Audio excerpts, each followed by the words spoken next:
Nós estamos lendo do livro Krishna, a Suprema Personalidade de Deus, escrito por Sua Divina Graça, A.C. Bhaktivedanta Swami Prabhupada. Capítulo 60. Conversas entre Krishna e Rukmini. Primeira parte.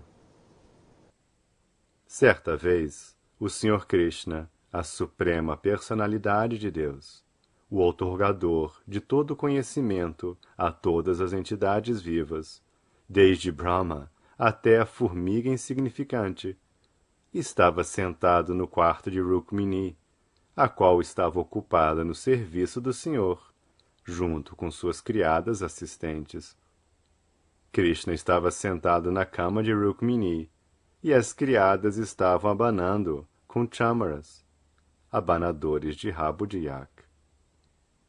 As relações do Sr. Krishna com Rukmini, como um marido perfeito, são uma manifestação perfeita da suprema perfeição da personalidade de Deus.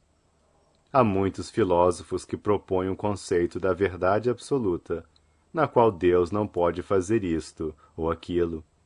Eles negam a encarnação de Deus, ou a verdade absoluta suprema, em forma humana. Mas a verdade é diferente. Deus não pode estar sujeito a nossas atividades sensuais imperfeitas. Ele é a personalidade onipotente e onipresente de Deus, e mediante sua vontade suprema, ele não pode apenas criar, manter e aniquilar a manifestação cósmica inteira, mas também pode descer como um ser humano comum, para executar a missão mais elevada. Como declarado no Bhagavad Gita, sempre que há discrepâncias no desempenho dos deveres ocupacionais humanos, ele desce. Ele não é forçado a aparecer por qualquer motivo externo. Todavia, ele vem por sua própria potência interna, a fim de restabelecer as funções padrão das atividades humanas e simultaneamente aniquilar os elementos perturbadores na marcha progressiva da civilização humana. Conforme este princípio dos passatempos transcendentais da suprema personalidade de Deus, ele desceu na sua forma eterna, como Sri Krishna, na dinastia dos Yadus. O palácio de Rukmini era maravilhosamente mobiliado. Havia muitos palhos pendurados no teto, com cordões ataviados com guirlandas de pérolas, e todo o palácio era iluminado pela refulgência de valiosas joias. Havia muitas alamedas de flores de málica e chameli, que são consideradas as flores mais fragrantes na Índia. Havia muitos agrupamentos destas plantas, com flores frescas, que aumentavam a beleza do palácio. E por causa da fragrância primorosa das flores, pequenos enxames de abelhas se reuniam ao redor das árvores, e à noite, o agradável brilho da lua reluzia através do conjunto de frestas nas janelas. Havia muitas árvores parijata, densamente floridas, e o vento ameno carregava o perfume das flores ao derredor. Incenso queimava no interior do palácio, e a fumaça aromatizada vazava pelas venezianas das janelas. Dentro do quarto havia colchões cobertos com lençóis brancos. A roupa de cama era tão suave e branca quanto a espuma do leite. Nesta situação, o Sr. Sri Krishna sentou-se muito confortavelmente e desfrutou o serviço de Rukminiji, que era auxiliada por suas criadas. Rukmini também estava muito ávida para conseguir a oportunidade de servir seu marido, a suprema personalidade de Deus. Ela queria servir o Senhor pessoalmente, então pegou o punho da châmara da mão de uma criada e começou a mover o abano. O punho da châmara era feito de ouro e estava adornado com preciosas joias, e ficou ainda mais bonito quando segurado por Rukmini, pois todos seus dedos estavam graciosamente arrumados com anéis enfeitados com pedras valiosas. As pernas dela estavam decoradas com guizos de tornozelo, enfeitados com joias, que soavam muito suavemente entre as pregas de seu sari. Os seios elevados de Rukmini estavam cobertos com cúncuma e açafrão. Assim, a beleza dela era realçada pelo reflexo da cor avermelhada que emanava de seus seios cobertos. Seus quadris elevados estavam decorados com um cinto de cordão, com joias incrustadas, e um medalhão de grande refulgência pendia de seu pescoço. Acima de tudo, porque ela estava comprometida no serviço do Sr. Krishna, muito embora naquela época ela estivesse na idade para ter filhos adultos. Seu belíssimo corpo era além de qualquer comparação nos três mundos. Quando nos damos conta de sua formosa face, parece que o cabelo encaracolado na sua cabeça, seus bonitos brincos nas orelhas, sua boca sorridente e seu colar de ouro, tudo combinava para verter chuvas de néctar, e assim foi definitivamente demonstrado que Rukmini não era outra, senão a original deusa da fortuna, a qual está sempre ocupada no serviço aos pés de lótus de Narayana. Os passatempos de Krishna e Rukmini em Dwarka são aceitos pelas grandes autoridades como manifestações de Narayana e Lakshmi, que são de uma elevada opulência. Os passatempos de Radha e Krishna em Vrindavana são simples e rurais, distintos das características urbanas refinadas daqueles de Dwarka. As características de Rukmini eram incomumente luminosas, e Krishna estava muito satisfeito com o comportamento dela. Krishna já sabia que quando Rukmini recebera uma flor parijata de Narada Muni, Satyabhama tinha ficado com ciúmes de sua co-esposa e tinha exigido imediatamente de Krishna uma flor semelhante. De fato, ela não pôde acalmar-se até que lhe foi prometida a árvore inteira. E Krishna, na verdade, cumpriu sua promessa. Ele trouxe a árvore até o planeta Terra, proveniente do reino celestial. Depois deste episódio, Krishna esperava que, porque Satyabhama fora recompensada com uma árvore cheia de parijata, Rukmini também exigiria algo. No entanto, Rukmini não mencionou nada acerca do incidente, porque ela era ponderada e estava satisfeita simplesmente com seu serviço. Krishna desejou vê-la um pouco chateada, e então ele planejou contemplar sua bela face em uma condição irritada. Embora Krishna possuísse mais de 16.100 esposas, ele se comportava com cada uma delas com afeto familiar.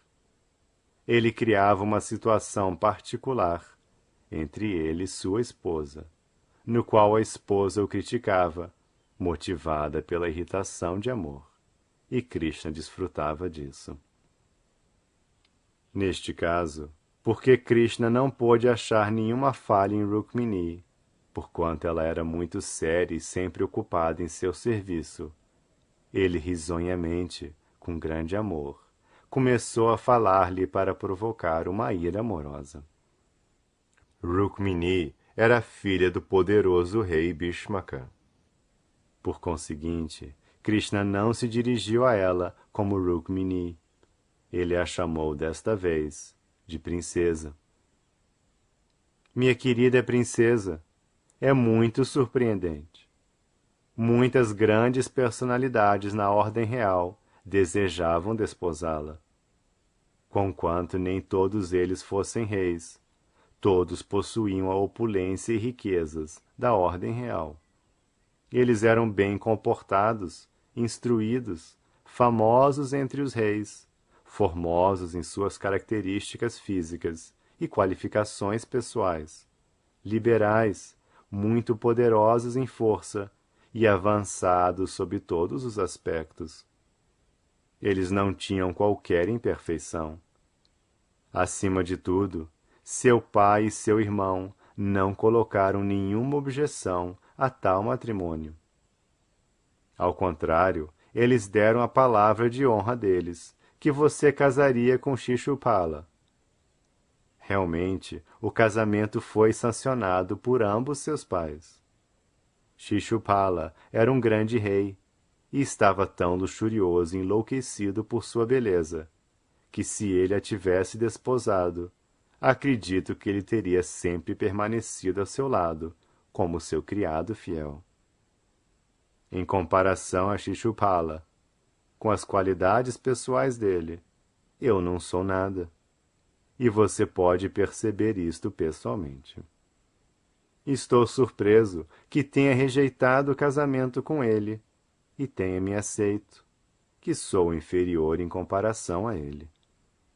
Considero-me completamente impróprio para ser seu marido, pois você é tão bonita, sóbria, séria e elevada. Posso inquirir de você a razão que a induziu a me aceitar? Agora, claro, posso dirigir-me a você, como minha bela esposa, mas ainda devo informá-la sobre minha posição verdadeira, que eu sou inferior a todos aqueles príncipes que desejavam desposá-la. Em primeiro lugar, saiba que eu estava com tanto medo de Jarasandha que nem pude ousar viver na terra, e assim construí esta casa dentro da água do mar.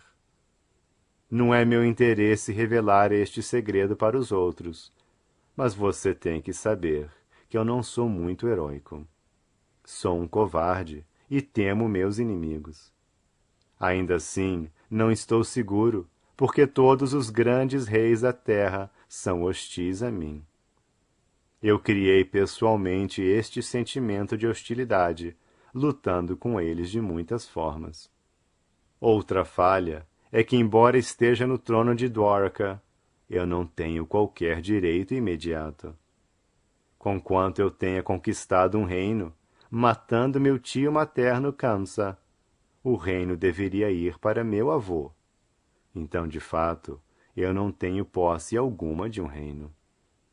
Ademais, não tenho objetivo definido na vida.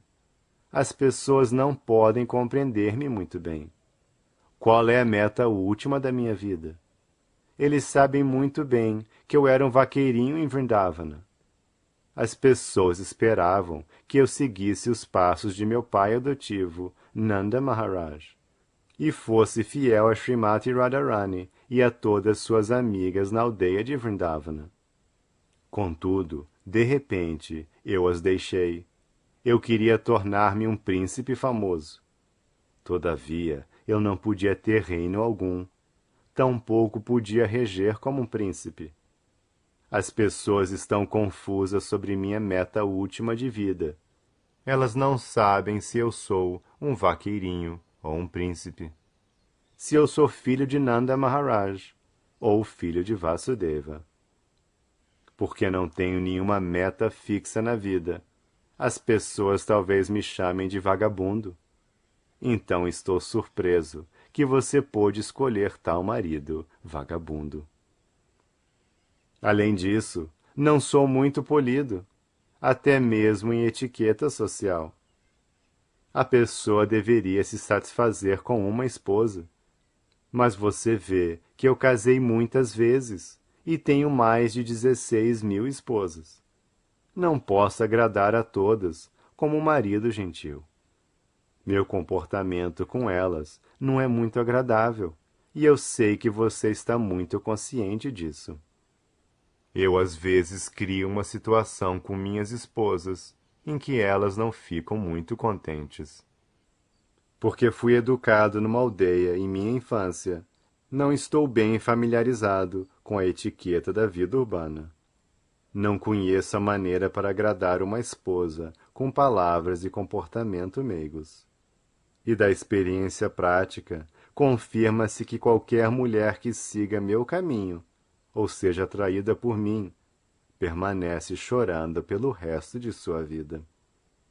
Em Vrindavana, muitas golpes ficaram atraídas por mim. E agora eu as abandonei, e elas estão vivendo, mas simplesmente em prantos, devido à separação.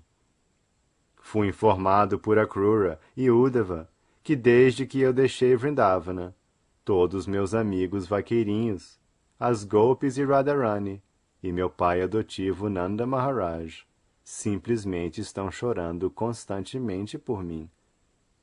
Eu deixei Vrindavana para sempre, e estou agora comprometido com as rainhas em Dwarka, mas não sou bem comportado com nenhuma de vocês.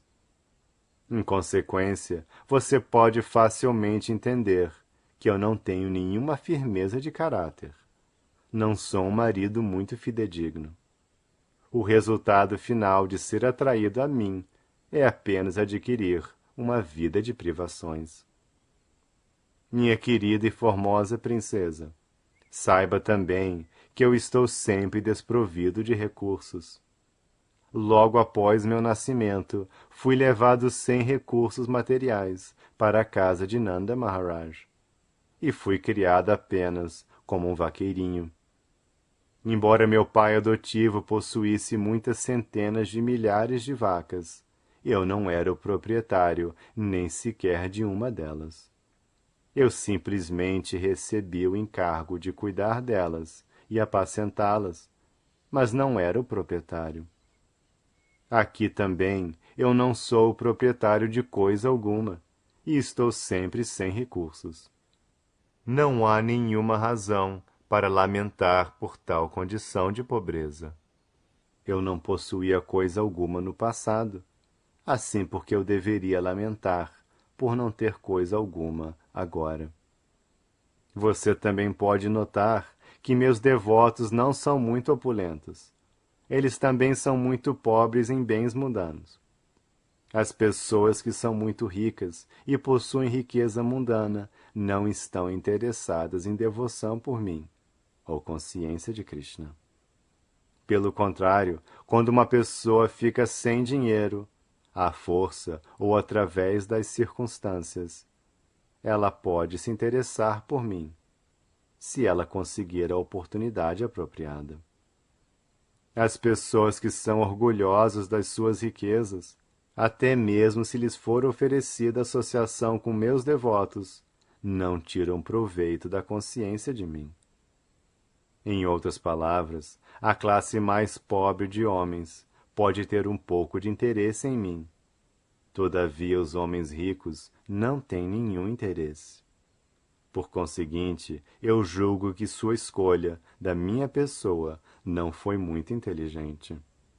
Você parece muito inteligente, treinada por seu pai e irmão, mas em última análise, você cometeu um grande engano selecionando seu companheiro de vida. Mas nada que não possa ser remediado. O engano ainda pode ser retificado, e é melhor tarde do que nunca. Você está livre para escolher um marido satisfatório, que seja de fato igual a você em opulência, tradição familiar, riqueza, beleza, educação, sob todos os aspectos. Qualquer que seja o engano que você tenha cometido, isso pode ser esquecido. Agora você pode planejar seu próprio futuro lucrativo.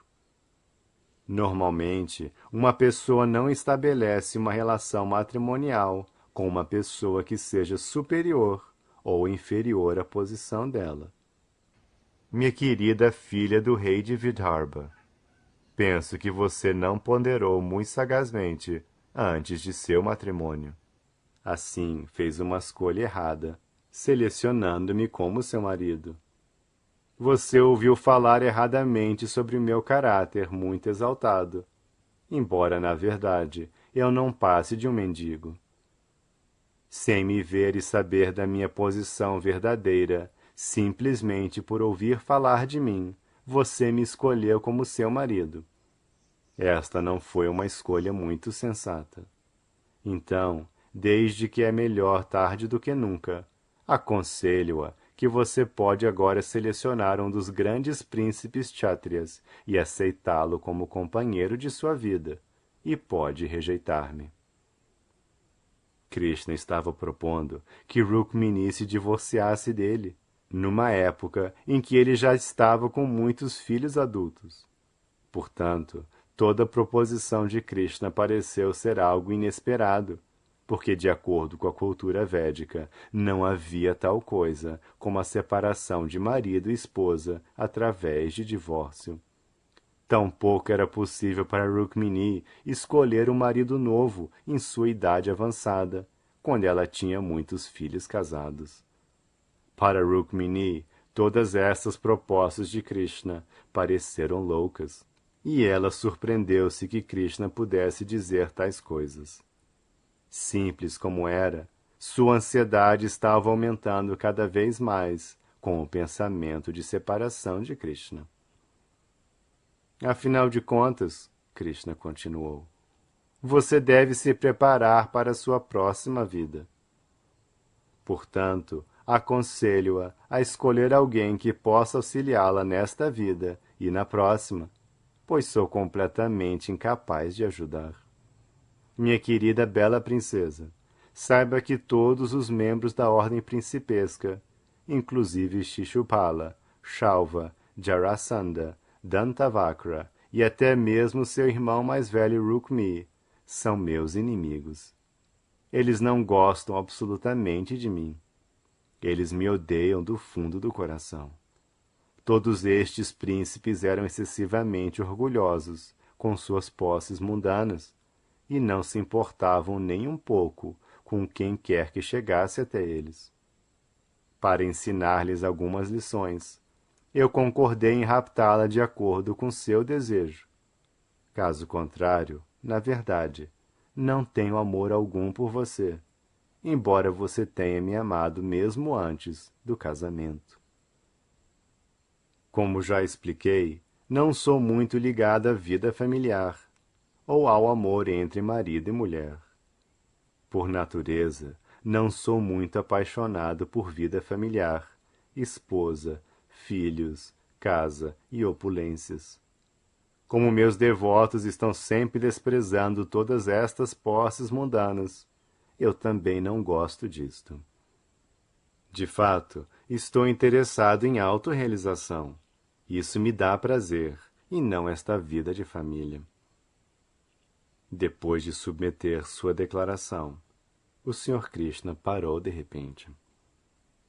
A grande autoridade Shukadeva Goswami observa que Krishna quase sempre passava seu tempo com Rukmini. E Rukmini era um pouco orgulhosa de ser tão afortunada, por Krishna nunca se afastar dela, nem sequer por um momento. Porém, Krishna não gosta que qualquer um dos seus devotos fique orgulhoso.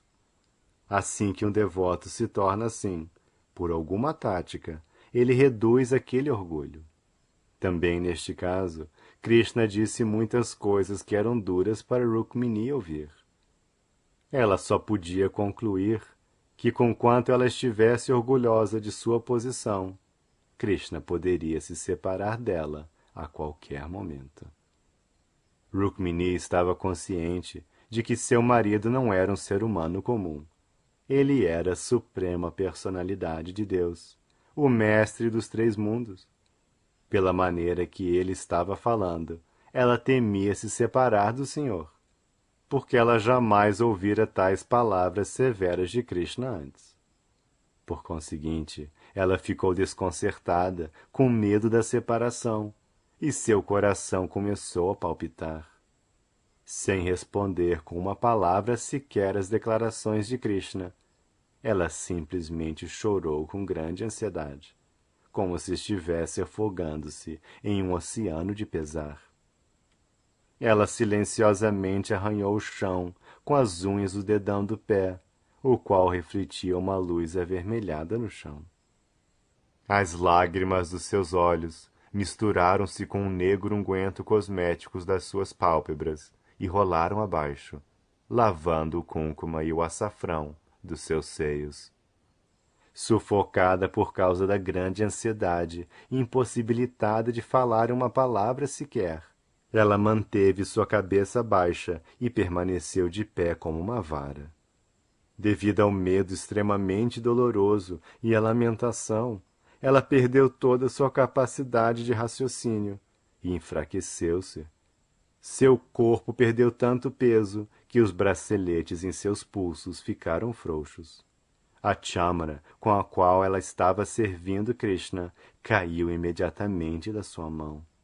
Seu cérebro e memória ficaram confusos e ela perdeu a consciência. Seu cabelo bem penteado em sua cabeça esparramou-se aqui e ali, e ela caiu prontamente, como se fosse uma bananeira arrancada por um vendaval. O Sr. Krishna percebeu imediatamente que Rukmini não levara suas palavras em um espírito de brincadeira. Ela levara suas declarações muito seriamente. Em sua ansiedade extrema acerca da separação imediata dele, ela ficara nesta condição. O Sr. Sri Krishna é naturalmente muito afetuoso para com seus devotos, e quando ele viu a condição de Rukmini, seu coração abrandou de pronto. De imediato, ele ficou misericordioso com ela. A relação entre Rukmini e Krishna era igual àquela entre Lakshmi e Narayana. Então Krishna apareceu diante de Rukmini em sua manifestação de Narayana de 4 braços.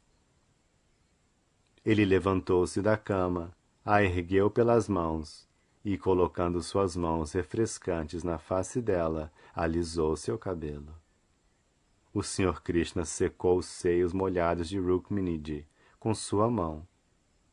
Entendendo a profundidade do amor de Rukmini por ele, Krishna a abraçou contra seu peito. A personalidade suprema é especialista em colocar as coisas razoavelmente, de forma que a pessoa possa entender. E assim ele tentou retirar tudo aquilo que dissera antes. Ele é o único recurso para todos os devotos, e assim ele sabe muito bem satisfazer seus devotos puros. Krishna entendeu que Rukmini não pôde deixar de levar a sério as declarações que ele fizera. Para dissipar a confusão dela, ele falou como segue. Minha querida filha do rei Vidarbha, minha querida Rukmini, por favor, não me entenda mal. Não seja indelicada comigo dessa maneira. Eu sei que você é sincera e profundamente apegada a mim.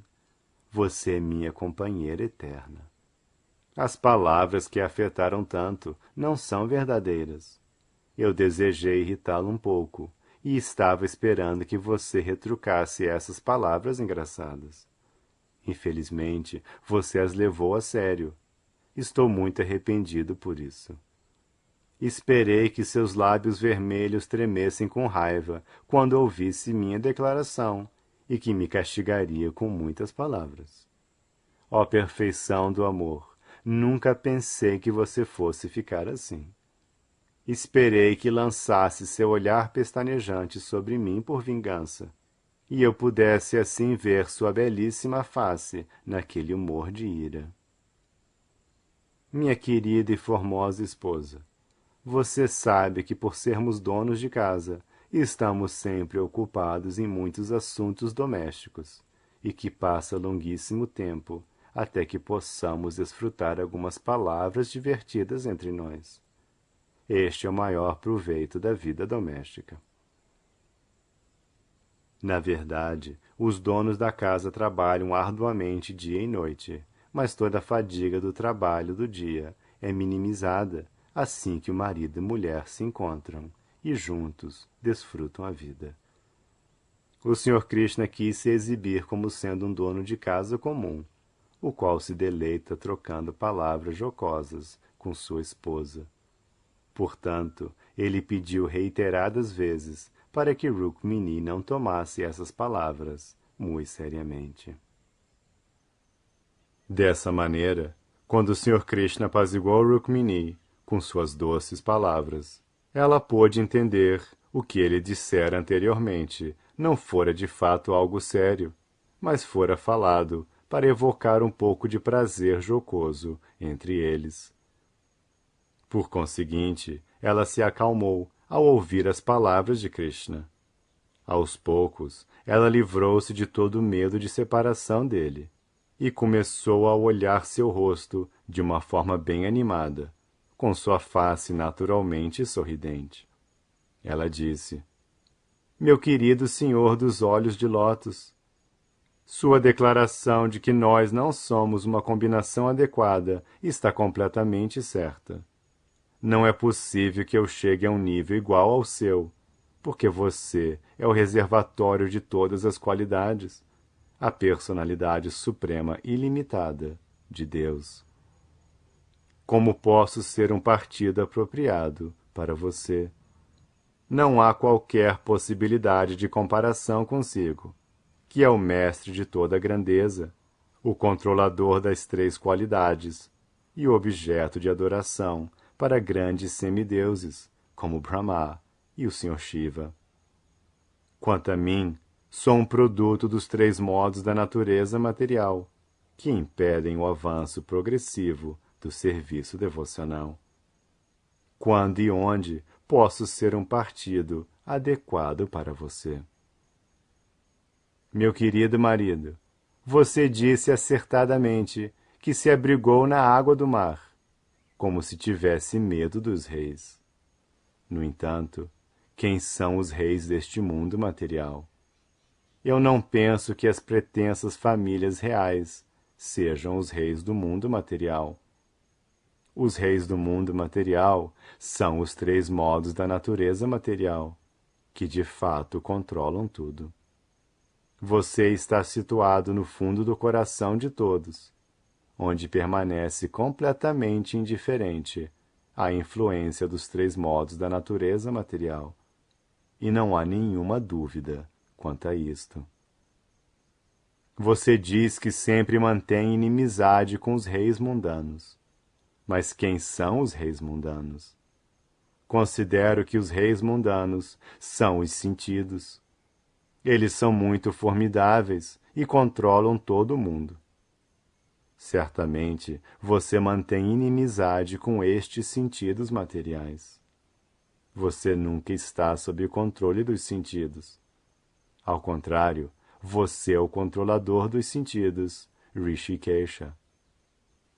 Meu querido senhor, você disse que é desprovido de todo poder real, e isso também está correto. Não apenas está desprovido de supremacia sobre o mundo material, como também seus servos, aqueles que têm algum apego a seus pés de lótus, abandonam qualquer supremacia sobre o mundo material, porque eles consideram que a posição material é a região mais escura, a qual impede o progresso da iluminação espiritual. Seus servos não apreciam a supremacia material. Assim, o que falar de você?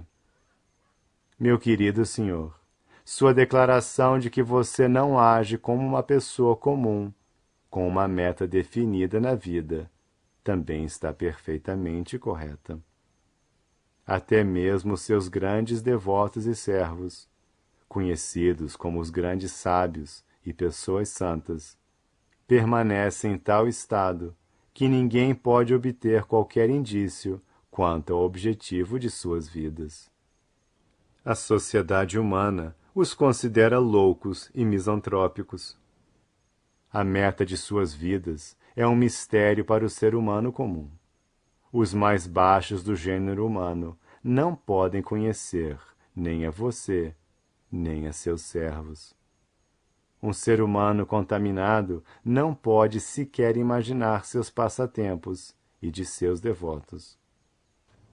Ó ilimitado, quando as atividades e realizações de seus devotos ainda são um mistério aos seres humanos comuns, como podem suas motivações e atividades ser compreendidas por eles?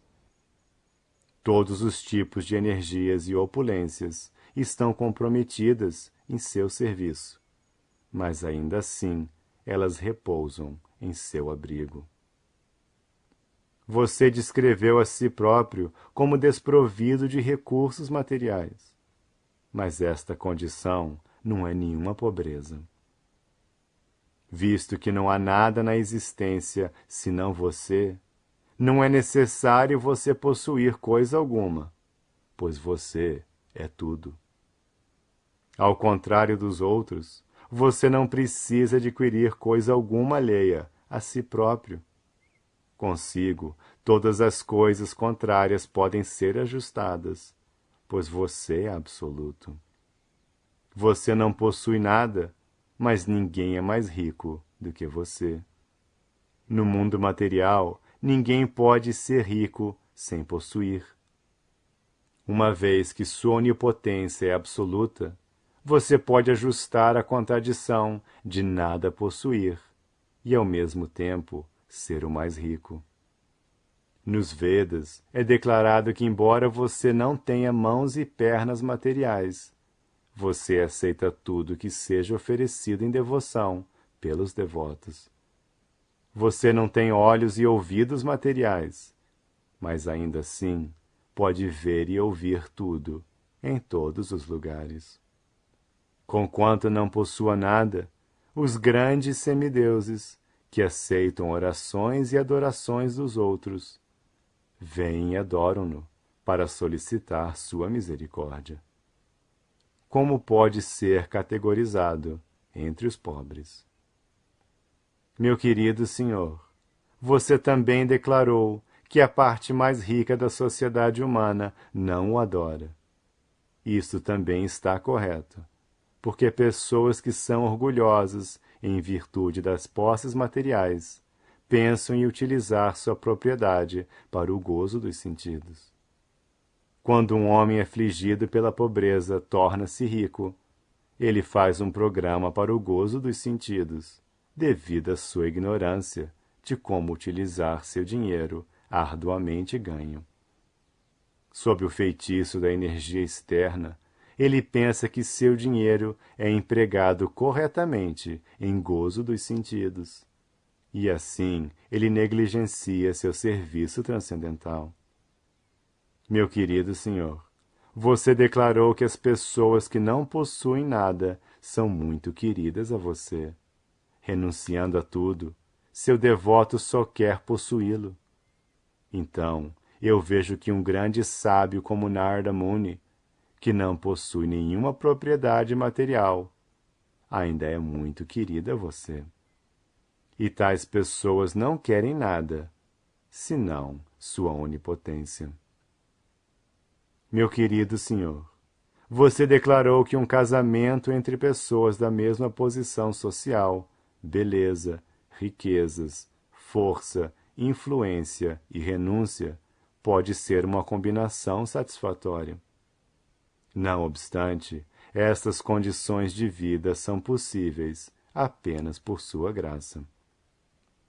Você é a fonte da perfeição suprema de todas as opulências. Qualquer que seja o estado opulento mantido por alguém, ele deve-se integralmente a você. Como descrito no Vedanta Sutra, Janmadi Asya Yataha, você é a fonte suprema da qual tudo emana, o reservatório de todos os prazeres. Então, as pessoas dotadas de conhecimento desejam alcançá-lo e nada mais. Para alcançar seu favor, elas abandonam tudo, até mesmo a realização transcendental do Brahman. Você é a meta suprema e última da vida. Você é o reservatório de todos os interesses das entidades vivas. As pessoas que são realmente bem-intencionadas anseiam apenas por você, e por esta razão, eles abandonam tudo para lograr o sucesso. Portanto, eles merecem se associar consigo. Na sociedade dos servos e servidos na consciência de Krishna, a pessoa não está sujeita às dores e prazeres da sociedade material, a qual funciona de acordo com a atração do sexo. Portanto, todos, sejam homens ou mulheres, devem buscar ser um membro de sua sociedade, de servos e servidos. Você é a suprema personalidade de Deus. Ninguém pode superá-lo, nem ninguém pode chegar a um nível igual ao seu. O sistema social perfeito é aquele no qual você permanece no centro, sendo servido como o Supremo, e todos os outros estão empenhados como seus servos. Em tal sociedade perfeitamente construída, todos podem ser eternamente felizes e bem-aventurados. Meu Senhor, você declarou que apenas os mendigos louvam suas glórias, e isso também está perfeitamente correto. Mas quem são esses mendigos? Esses mendigos são todos devotos elevados, personalidades liberadas e aqueles na ordem renunciada de vida. Eles são todos grandes almas e devotos que não têm nenhum outro negócio senão glorificá-lo. Tais grandes almas perdoam até mesmo os piores ofensores. Estes ditos mendigos executam seu avanço espiritual na vida, tolerando todas as tribulações no mundo material. Meu querido marido, não pense que eu o aceitei como meu esposo, devido à minha inexperiência. De fato, eu segui todas estas grandes almas. Eu segui o caminho destes grandes mendigos e decidi entregar minha vida aos seus pés de lótus. Você disse que não tem quaisquer recursos materiais, e isso está correto, porque você se distribui inteiramente a estas grandes almas e devotos. Conhecendo perfeitamente bem este fato, eu rejeitei inclusive tais grandes personalidades, como o Sr. Brahma e o Rei Indra. Meu Senhor, o grande fator tempo age unicamente sob sua direção. O fator tempo é tão grande e poderoso que num momento pode efetuar a devastação em qualquer lugar dentro da criação. Considerando todos estes fatores, eu entendi que Jarasandha, Shishupala e príncipes semelhantes que queriam casar comigo não eram mais importantes que reles insetos. Meu querido filho todo-poderoso de Vasudeva, a declaração de que você buscou abrigo dentro da água do oceano, temendo a todos os grandes príncipes, é bastante inadequada, pois minha experiência com você contradiz isto. Eu vi de fato que você me raptou à força na presença de todos estes príncipes. Na hora da minha cerimônia de casamento, simplesmente dando um puxão no fio de seu arco, muito facilmente você afugentou os outros e me concedeu abrigo aos seus pés de lótus. Eu ainda me lembro vividamente como você me raptou, da mesma forma que um leão leva violentamente sua parte do saque da caça e afugenta todos os animais pequenos, num piscar de olhos. Meu querido senhor dos olhos de lótus, eu não posso entender sua declaração de que as mulheres e outras pessoas que se refugiaram aos seus pés de lótus passam seus dias apenas em privação. Da história do mundo, podemos ver que príncipes como Anga, Prithu, Bharata, Yayati e Gaia eram todos grandes imperadores do mundo, e não havia quaisquer competidores para suas posições exaltadas. Não obstante, para alcançar os seus pés de lótus, eles renunciaram suas posições elevadas e entraram na floresta para praticar penitências e austeridades. Vendo que eles voluntariamente aceitaram tal posição, compreendendo que seus pés de lótus são tudo, isto significa que eles estavam em lamentação e privação? Meu querido senhor, você me aconselhou que eu ainda posso escolher um outro da ordem principesca e me divorciar de sua companhia. Contudo, meu querido senhor, sei muito bem que você é o reservatório de todas as boas qualidades. Grandes pessoas santas como Narada Muni estão sempre comprometidas em glorificar suas características transcendentais. Alguém que simplesmente se refugiar em tal pessoa santa, imediatamente será liberado de toda a contaminação material. E quando ele entrar em contato direto com seu serviço, a deusa da fortuna concordará em dar todas as bênçãos a ele. Nestas circunstâncias, qual mulher que tenha ouvido falar uma vez de suas glórias, através de fontes autorizadas, e tenha, de uma maneira ou de outra, apreciado a fragrância nectária de seus pés de lótus, seria tola bastante para concordar em casar-se com alguém deste mundo material, que tem sempre medo da morte, doença, velhice e renascimento. Portanto, aceitei seus pés de lótus, não sem consideração, mas depois de amadurecida e deliberada decisão.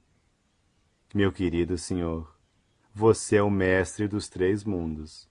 Você pode satisfazer todos os desejos de todos os seus devotos, neste mundo e no próximo, pois você é a alma suprema de todo o mundo. Em vista disso, escolhi a você como meu marido, considerando-o ser a única personalidade adequada. Pode me lançar em qualquer espécie de vida de acordo com as reações de minhas atividades fruitivas, e não me preocupo nem um pouco com isso.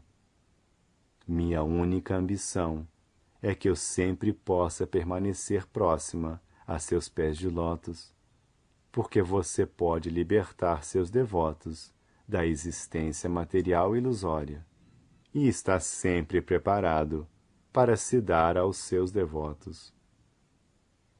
Meu querido senhor, você me aconselhou a escolher um dos príncipes como Shishupala, Jarasandha ou Dantavakra. Mas qual é a posição deles neste mundo?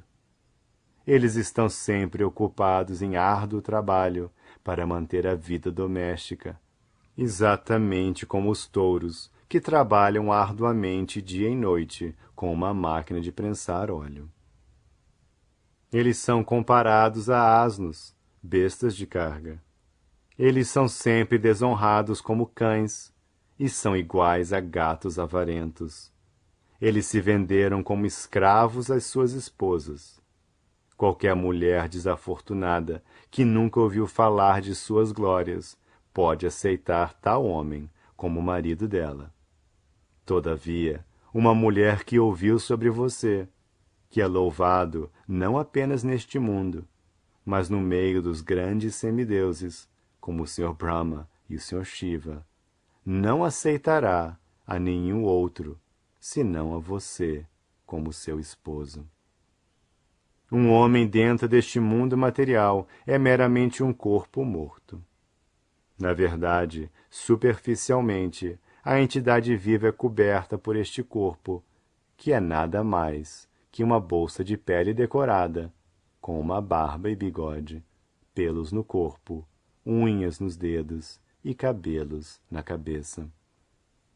Dentro desta bolsa decorada estão montes de músculos, pacotes de ossos e porções de sangue, sempre misturados com fezes, urina, muco, bilis e ar poluído, desfrutado por diferentes tipos de insetos e germes. Uma mulher tola aceita tal corpo morto como seu marido, e, em completo engano, o ama como seu querido companheiro. Isto só é possível porque tal mulher jamais apreciou a fragrância bem-aventurada de seus pés de lótus.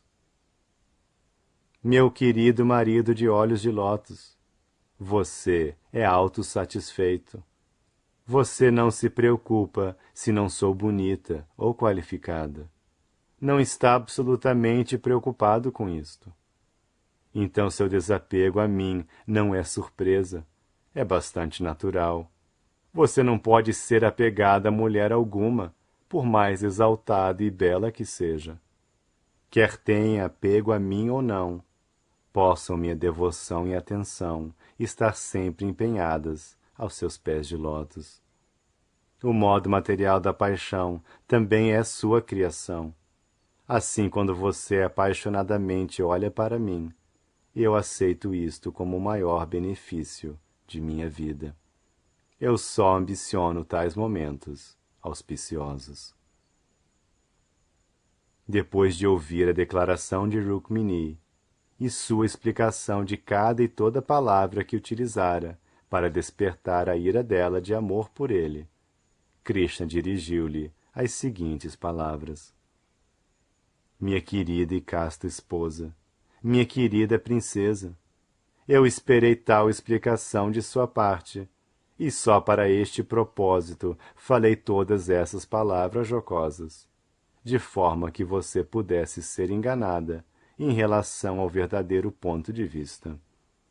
Agora, meu propósito foi atendido. A explicação maravilhosa que você deu em relação a todas as minhas palavras é completamente efetiva e aprovada por mim. Ó belíssima Rukmini, você é minha esposa mais querida. Eu estou deveras satisfeito ao perceber quanto amor você tem por mim. Por favor, tenha por certo que não importa que ambição e desejo possa ter, e não importa o que possa esperar de mim, eu sempre estarei ao seu serviço. E também é um fato que meus devotos, meus amigos e servos mais queridos, sempre são livres da contaminação material, embora eles não sejam inclinados a pedir tal liberação de mim. Meus devotos nunca desejam qualquer coisa de mim, exceto a ocupação em meu serviço. E ainda porque eles são completamente dependentes de mim, mesmo se eles solicitarem algo de mim, isso não é material.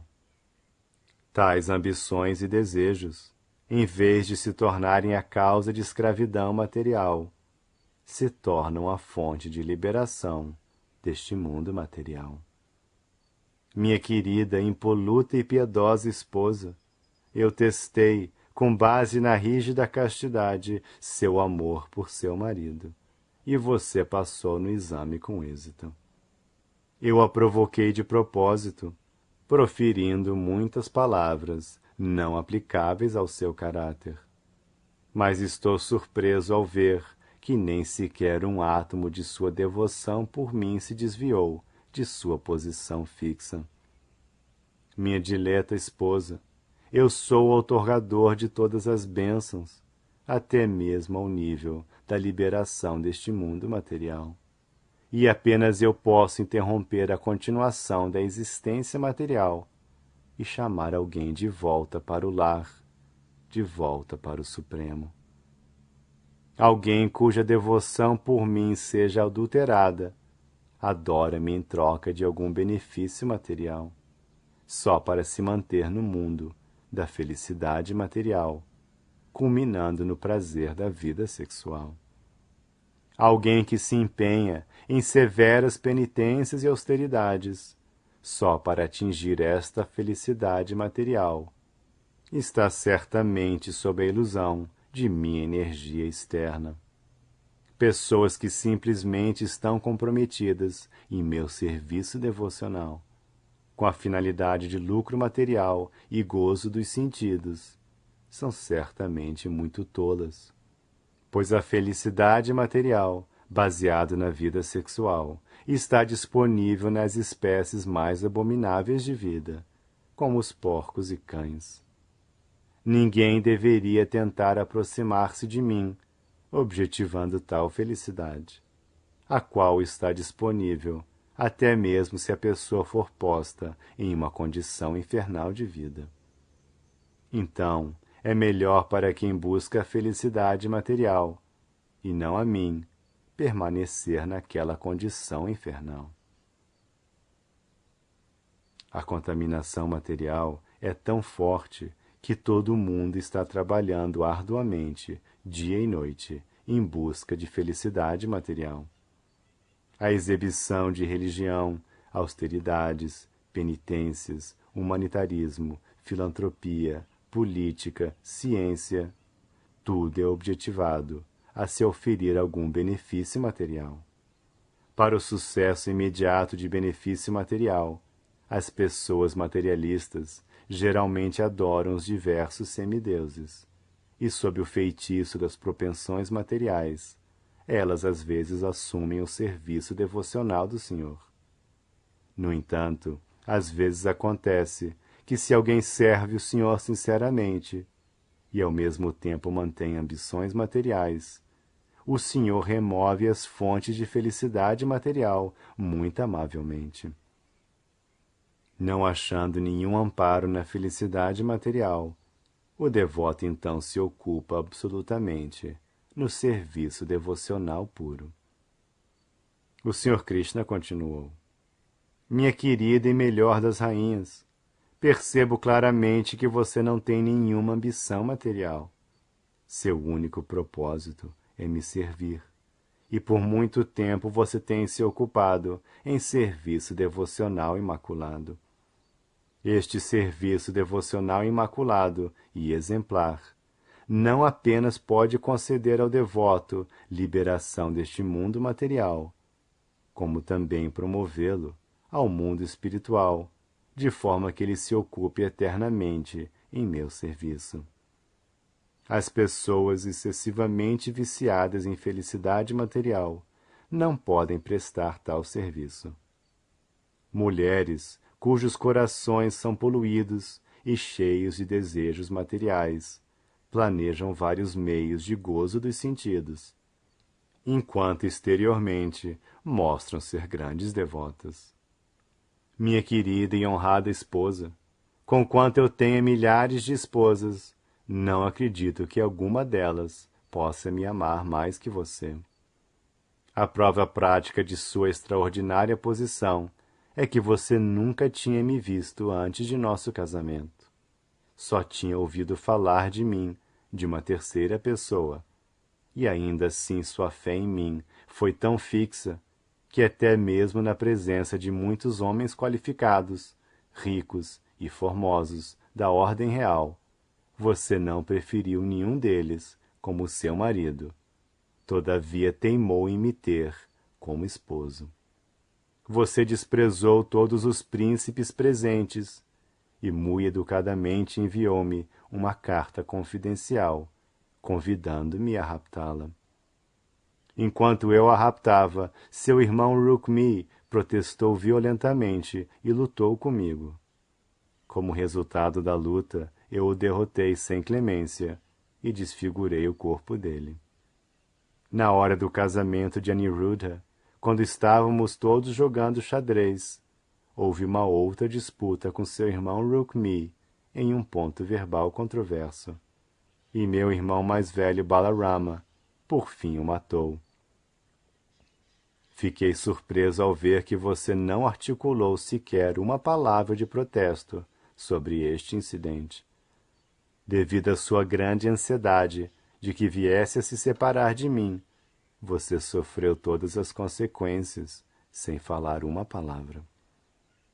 Como resultado deste grande silêncio, minha querida esposa, você me comprou para todo sempre. Eu estou eternamente sob seu controle. Você enviou seu mensageiro, convidando-me para raptá-la, e quando percebeu alguma demora em minha chegada naquele lugar, você viu o mundo inteiro como vazio. Naquele momento, você concluiu que seu belo corpo não seria tocado por ninguém mais.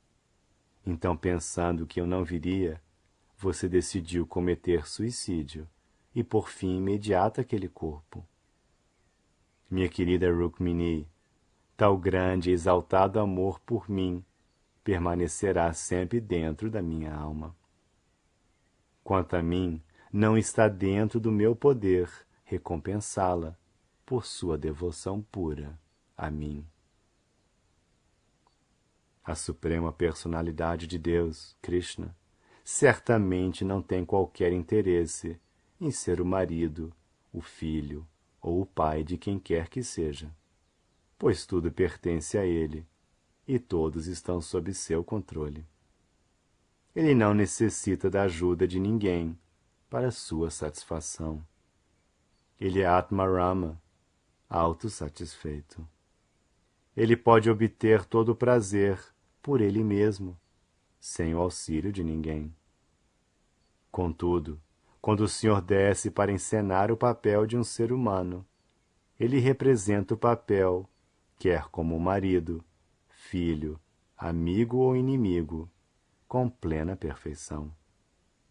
Como tal, quando ele estava encenando como o marido perfeito das rainhas, especialmente de Rukminiji, ele desfrutou amor conjugal em completa perfeição. De acordo com a cultura védica, embora a poligamia seja permitida, nenhuma das esposas da pessoa deve ser maltratada. Em outras palavras, alguém só pode assumir diversas esposas se for capaz de satisfazer todas igualmente, como um dono de casa ideal. Caso contrário, não é permitido. O Sr. Krishna é o mestre mundial. Então, embora ele não tenha nenhuma necessidade de uma esposa, ele se expandiu em tantas formas quantas eram suas esposas, e viveu com elas como um dono de casa ideal, observando os princípios reguladores, regras e compromissos, conforme as injunções védicas e as leis sociais e os costumes da sociedade. Para cada uma de suas 16.108 esposas, ele manteve simultaneamente diferentes palácios, diferentes residências e os mais variados ambientes. Assim, o Senhor, embora sendo um, exibiu a si mesmo como 16.108 chefes de família ideais. Neste ponto, encerram-se os significados Bhaktivedanta, do capítulo 60 de Krishna, intitulado Conversas entre Krishna e Rukmini.